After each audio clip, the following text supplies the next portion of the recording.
Hello, I'm Doug Musio. This is City Talk. The public schools are the largest expense item in New York City's budget and have been for a long time.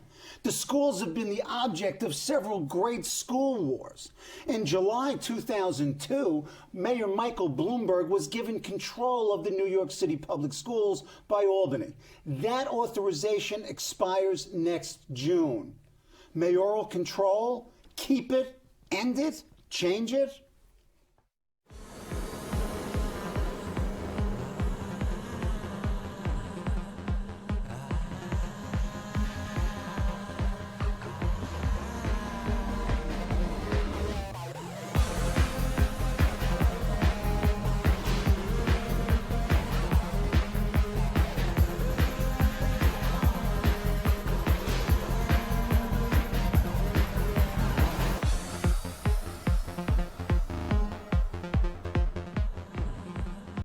Joining me to discuss the positives, the problems, and the prospects of mayoral control, as well as the Department of Education's accountability, testing, parent involvement, and more, is Betsy Gotbaum, who as New York City Public Advocate has been exactly that, an advocate who has questioned and evaluated the Department of Ed's efforts from excessive testing to ineffective curricula to finance to evaluation.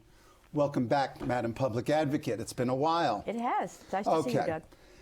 As I noted in the intro, you have been a real watchdog of the public schools, and I didn't even realize the large number of reports that you've done on school psychologists, for example, on follow-up with parent coordinators, about arts education, about 311's failure to provide consistent education, and this IBO study, the School Accountability Initiative, totaling the cost. Congratulations. And then, might I say, the most important of these reports, the final report of the Commission on School Governance. So congratulations. But let's start with headlines here.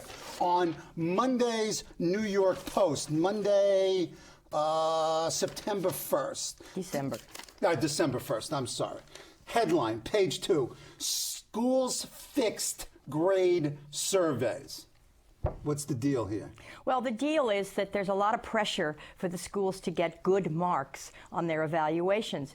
And therefore, many of the principals, and particularly the principals in one particular group, are cooking the books, as they say, a little bit to make sure that their schools get good grades. So it's outrageous. It shouldn't be happening.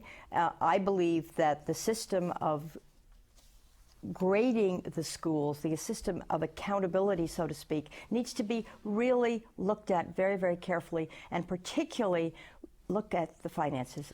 Okay, let's talk about that. Let's go into the report. Now, the report was begun on per a request from you in April of 2006. I mean, the program itself, the accountability, you did it in September of 2007, and they reported in November 2008. Okay? Now, what's the story with this accountability office? Big headlines, $350 million they're spending with questionable results, no bid contracts. We've got this scandal out here. Talk about the accountability within the Department of Education. Okay, one of the big pushes in the Department of Education is, and they say all the time, that they are for accountability and transparency. And if you look at their accountability initiative, there are many, many questions that one, particularly those of us who are elected to be watchdogs, need to ask. And frankly, I'm not against accountability. I think we all need to be accountable. But we've got to know exactly where the money that the Department of Education is using on this initiative, where it is really going. What is its value added? Is it helping the particular kids in the schools to learn more, to learn better? I don't think so. Yes, I am for accountability, as opposed to what the New York Post has said, that I'm against accountability. I'm not against it. It's not all or nothing, Doug. It is that we have to be very careful about what kind of funds are being spent and where are they actually going. Okay, and then the report and you and several releases and statements have argued that the progress reports and quality reviews are really at odds with the ratings from other state or federal monitors, as well as your questions about the efficacy and cost of such initiatives. How do we get through all of this? Well, I think the way we get through all of this is exactly what happened last night. I was at a Parent-Teacher Association meeting in Brooklyn. There must have been 120 parents there, very concerned about the fact that the actual schools that their kids are in are being cut. Programs are being cut. After-school programs, science programs, Saturday classes, summer school, all of these things are being cut because the budgets have been cut. Meanwhile, there is this very expensive accountability system that the 4 principals that were at this meeting last night told me they don't use. They sort of use it because they have to, but they don't really use it. It doesn't provide them the kind of information and the data that they need to measure the student progress in their schools. So you're saying that as an accountability measure, these report cards, these surveys and other measures aren't being used because they're not useful. That's what I've been told by many, many principals. And then you've argued that they don't inform the public adequately, that there is this haze, this miasma of information that often obfuscates rather than clarifies. Absolutely. When the IBO, the Independent Budget Office, did this report, they gave me and everybody else that asked for it a draft of the report. They gave the department a report. They wanted the department to comment on it. The department commented and argued and argued and argued about saying that the numbers were too high on this, the numbers that the IBO put forward. Well, we argued back, I argued, so did the IBO, that the numbers weren't too high, that in fact, give you one very specific example.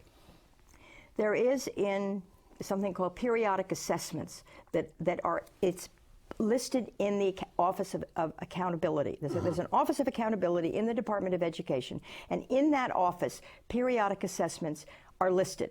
They cost about $50 million. Therefore, it seems to me that periodic assessments, which is periodically, a third grader probably gets between 13 and 14 tests a year. I know.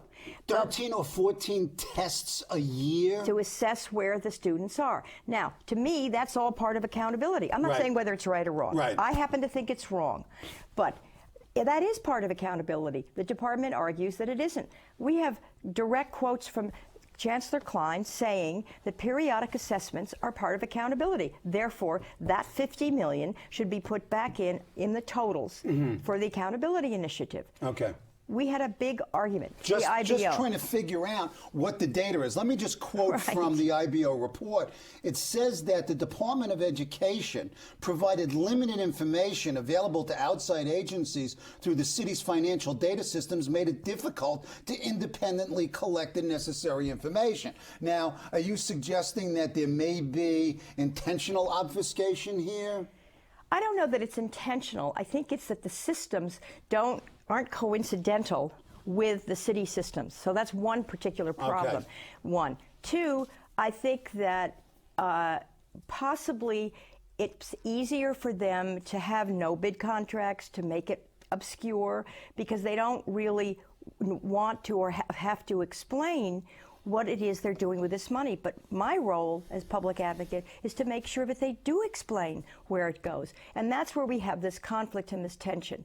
And so for me, I'm very upset when I hear parents saying to me, we don't understand why the money is going to these expensive data collection systems when we can't get our kids after school programs. It's a very simple question, Doug. I don't know how to answer that question, because every time I ask a question, I'm told by the department, don't know what you're doing, methodology's wrong, we're right, you're wrong. Editorials in the Post damning me, editorials in the Daily News saying I don't know what I'm doing. You know what? My job is to try to answer those parents' questions. And it's very difficult to do, because once when I asked the Department of Education how to explain to me where they cut the budget at Tweed, they said they cut $200 million at Tweed. I said, show me where. I got a letter back saying, look it up on the website. Well, obviously we had already looked it up on the website, and the website is completely incomprehensible.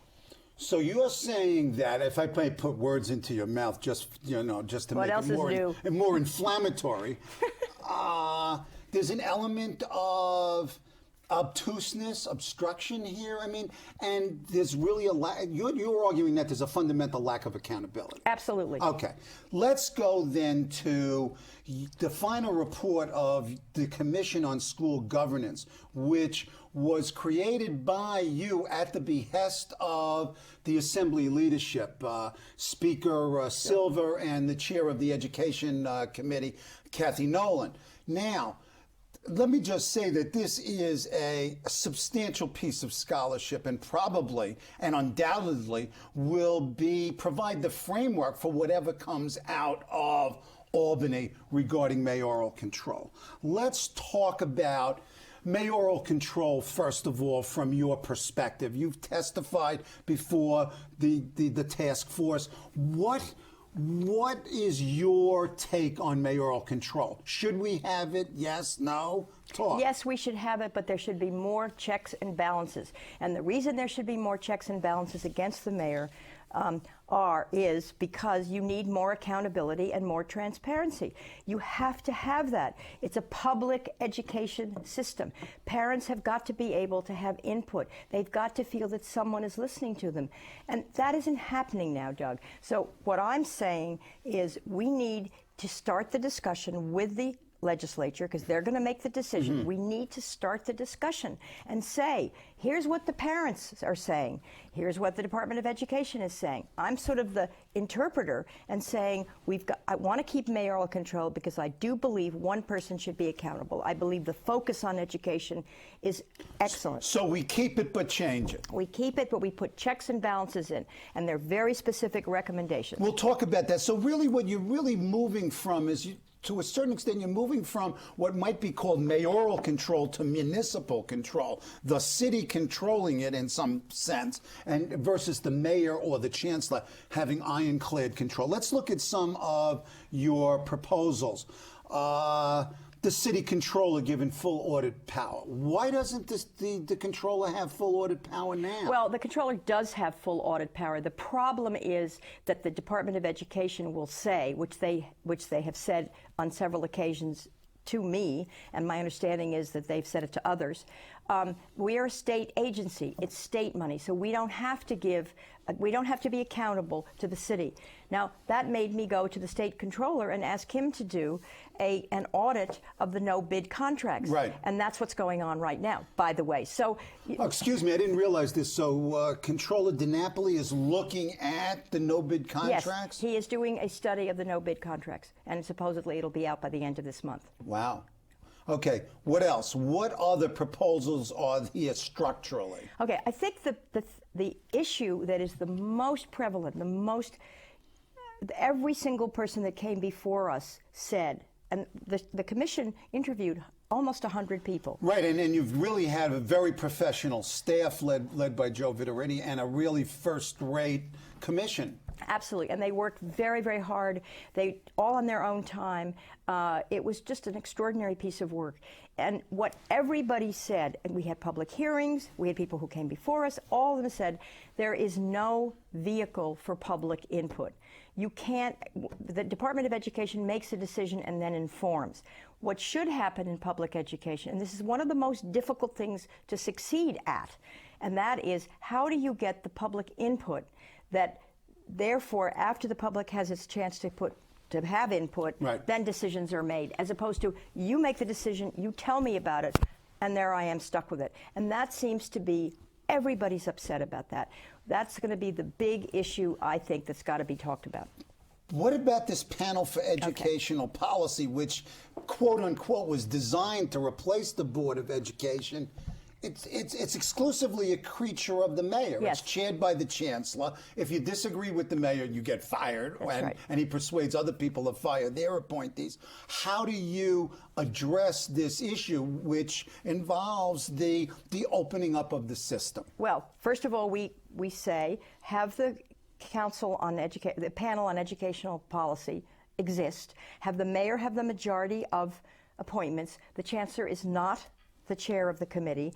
The They have fixed terms, so a person cannot be fired for disagreeing with the mayor or his or her. This is what that should happen. This is one of the recommendations. Go ahead. I'm sorry. And that the panel on educational priority have monthly meetings that are public, that are open, where educational policy, where issues such as cell phone bans are discussed. Or bus route changes. Bus route, please. That was my. I know. That was but that's, a digression. That's sort of a classic example of the deafness of the administration and the focus on these managerial types without talking to parents. Exactly. So you're sending 5-year-olds on buses. Right. And 7 o'clock in the morning. Well, that's a very good example, Doug, because I suggested that they start off, they're going to change the bus routes, do a pilot project in the spring and summer, one in each borough, try it out, see how the bus routes go, see how parents like it. What do parents think? Is this hurting my kid?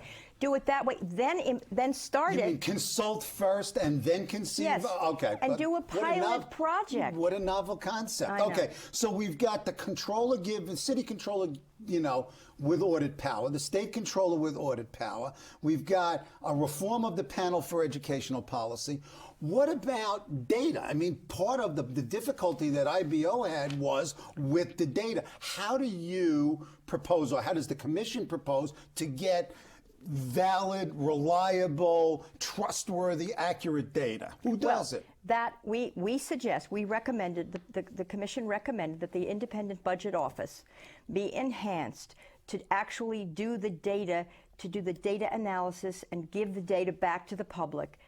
The IBO do it. They obviously have to work with the Department of Education, but that it has to be clear and transparent. You can't have all these arguments about whether periodic assessments are part of an accountability initiative. So that kind of information has to be be given to an independent office that then analyzes it and gives it to the public. Go ahead.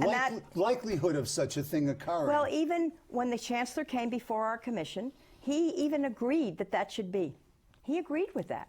So I think that's going to be one of the main things that the legislature will look at. What else are among the more important proposals recommended by this commission? Well, one of the things that I believe is really important is that we really go back to a district superintendent system. Go ahead. Why? Because parents now don't know where to go to get information about their particular school, about the particular issues that are important to them, special education, zoning, you name it, preschool, all of the issues that parents have to deal with, they don't know where to go to get the information. In the old district superintendent structure, you had a district superintendent in a geographical district with a staff and a group of people around who were specifically there to give information, to take information, to get input, so that people knew where to go. And more important, the district superintendent of a geographical entity was in charge of the principals, of supervising those principals, of making sure those principals had enough resources, enough help. Right now, the principals don't.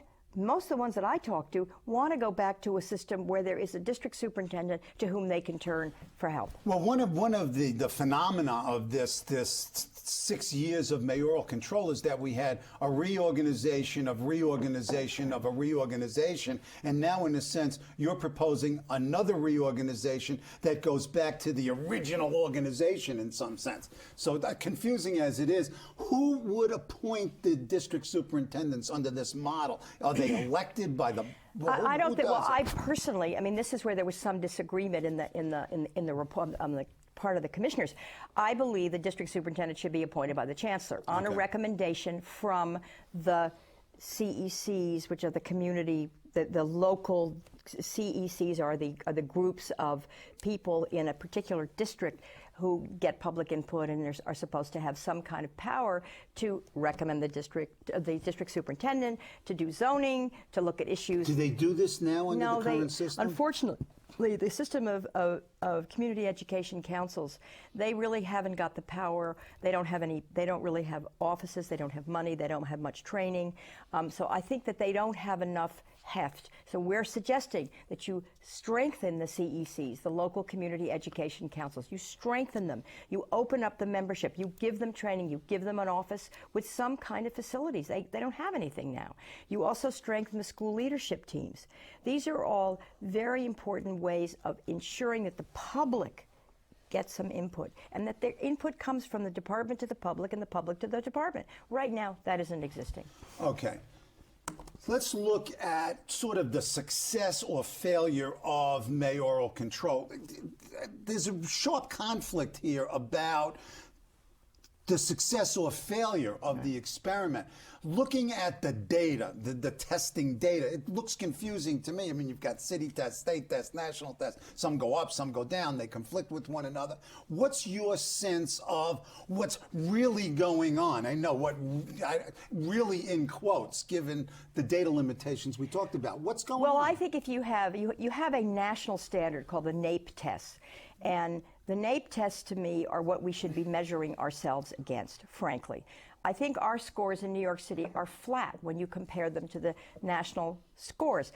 I'm not even that concerned about that, but I do think that all of this kind of different testing, too much testing, teach to the test, I disagree with that. I don't think that's right. I think you should have some assessments. I'm not against some tests. Right. But I don't think that kids in third grade should have 13 or 14 tests a year. I don't think 5-year-olds should have tests. I really don't. I think it's not helpful. I don't think you get the real measurement of what the child is learning or how the child is developed.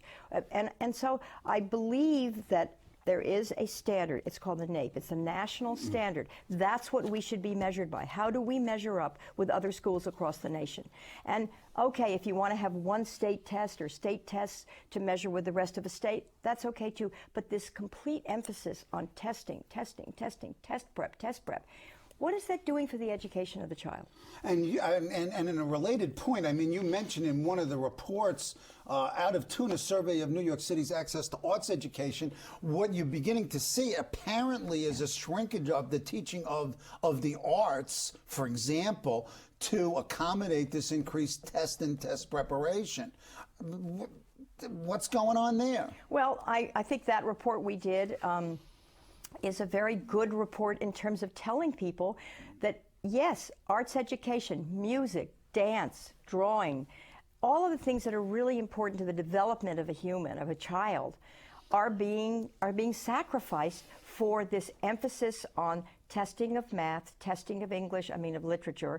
Okay, I believe in teaching kids how to write. I believe in giving them math. And you believe in accountability if it's appropriate. But I also believe it's important to give kids a chance to express their creativity, to give them arts education, to give them music and dance. You see some of these kids in schools. Some of the schools do it, by the way. They just do it. And you see the development of the child, the happiness of the child, the sort of overall well-being, if you will. I'm not a fuzzy person. I really believe you need to be strict, have strict standards. But you also can't throw the baby out with the bathwater. Okay. Looking forward, I mean, you're a politically savvy individual. What do you see happening at the state level? What might we be looking at on July 1st, 2009? Well, first of all, between January and June, when the legislature's back in session, I'm hoping to go with a lot of parents from all over the city to Albany or meet with local representatives in their offices in the city to have them hear what I hear when I go out and go to schools and go to these parent meetings and go to the CEC meetings. I want the legislators to hear this. I want them to understand the disconnect between what they hear from Tweed and what the parents are saying out there. And I'm not saying Tweed is all bad. I think there's some good things that they've done. Or necessarily that parents know what's best all the time. And I do believe that the chancellor and the mayor have the right idea of putting the emphasis on education and improving it and being held accountable, yes. But on the other hand, there's something going wrong here. So many parents cannot be so unhappy and so misinformed about what's going on that they must express that to someone. They must be able to express it. So, but the Assembly commissioned you to commission a commission to study this. I would presume that what you would expect that at least some of your recommendations or the commission's recommendations would be adopted. What do you see as the clear the clearly accepted proposals on July 1st? This is what they're going to do. Clearly accepted has got to be independent data collection and data deliverance to parents and schools and people. That to me is just that's the basic one. Another basic issue for me is I really believe parents have got to have some kind of input. So you need institutional change. Yes, I don't know what the most effective voice of the people is. It's very complicated. It's very difficult. You're right. Parents don't always know the best, but you know what? They do have a chance. They need to have a chance to express their feelings, and their wishes. I would argue, both as a former public school parent, as a former public school teacher, and a former school board member, that come on, the parents know what's going on. I mean, they do know what's going on. They may not know the details of curriculum, etc., but to lock them out entirely is a mistake. That's a little bit of my preaching. Go ahead. What else do you expect and want? Well, because I want to keep mayoral control, and I think it's really important, I believe that education panel has got to be reconfigured in a way that while the mayor keeps control of the panel, that he can't fire people because they disagree with him. Okay, so you're talking about the terms. Yeah. What else do you expect? I think that you have to go back to a district superintendent system, that a real district superintendent system, not where a district superintendent doesn't have the capacity of supervising the principals. Or, as some of my friends have said, district superintendents, I spend more time on the Brooklyn-Queens Expressway than I do in a school, because my schools are all over the lot. I think we need to go back to a geographical configuration, which is in the legislation right now, where a district superintendent is in charge of a district, the schools in that district, so that the parents know where to go, that the school district is a given place where there's staff, where there's special education experts, where there's school zoning experts, all the things that, yes, used to be. We've got to go back to that, because right now it's too diffuse. Okay. People don't know where to go. Okay, when do we expect this to heat up? I don't know.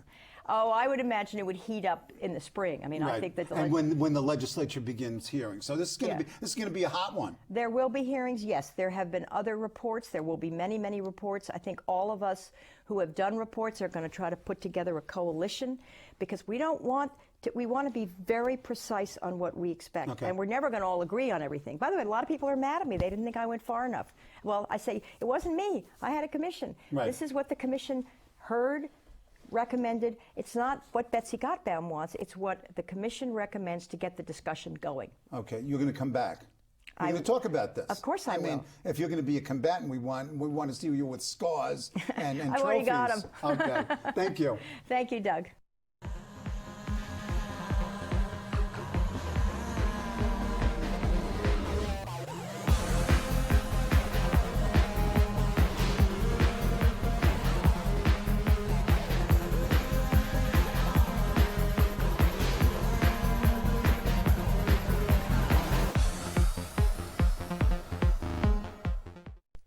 Hello, I'm Doug Musio. Let us know what you think about this show. You can reach us at CUNY.TV. When you get there, click on the bar that says Contact Us and send your email. Whatever it is. Thanks, no thanks, obnoxious, do it. Send it.